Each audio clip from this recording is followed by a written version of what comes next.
Hey guys, good morning. Time check is 6:14 AM. So, andito tayong sa labas. Yan, sa likod ng bahay. Lakas ng snow mula pa kahapon. Kaya, ayan, ang taas na ng ng yelo. Ayan, ng snow. Kailangan natin palahin. Tulungan natin si nanay magpala. Kasi nga, nagpala na siya sa harap. Hindi niya ata natapos ngayong umaga. Kasi nga, sobrang lamig tsaka mahangin. Dito kasi, pag snow, okay lang. Pero kung may kasamang hangin, sobrang lamig. Ayan, no, kailangan palahin yung daan. Kasi kung hindi, titigas yung snow. Mahirap na siya palahin. Kaya ayan, nagpapala tayo ngayon. May shovel siya, oh. Here. Tulungan natin si nanay. Diba? May experience ko man lang magpala dito. Dito, sa ng snow. Ayun.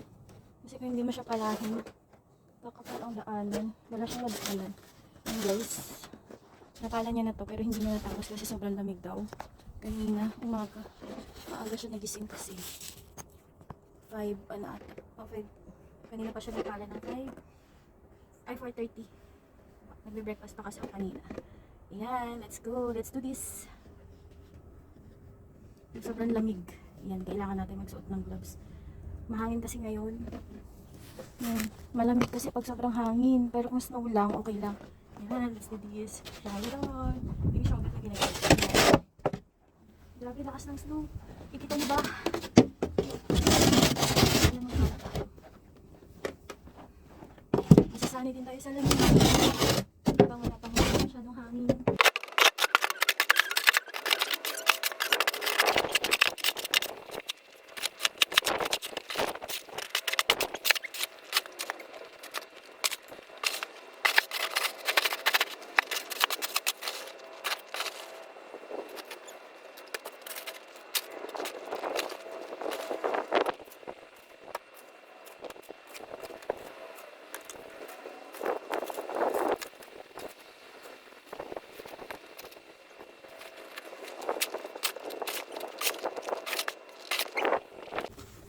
Grabe guys, sobrang lamig.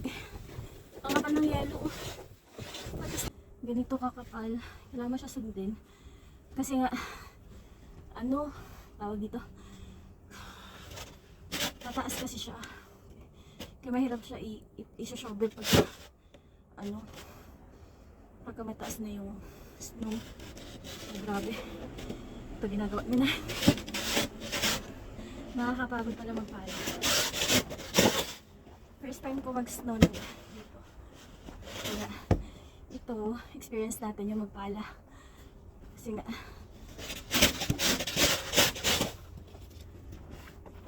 nakakatuwa siya guys.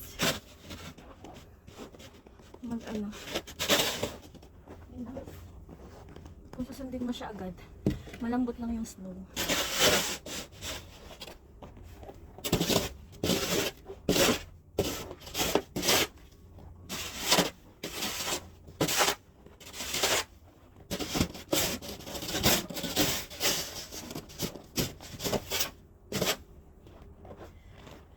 Yun lang guys, thank you for watching. Tapos na rin naman ako Bye bye.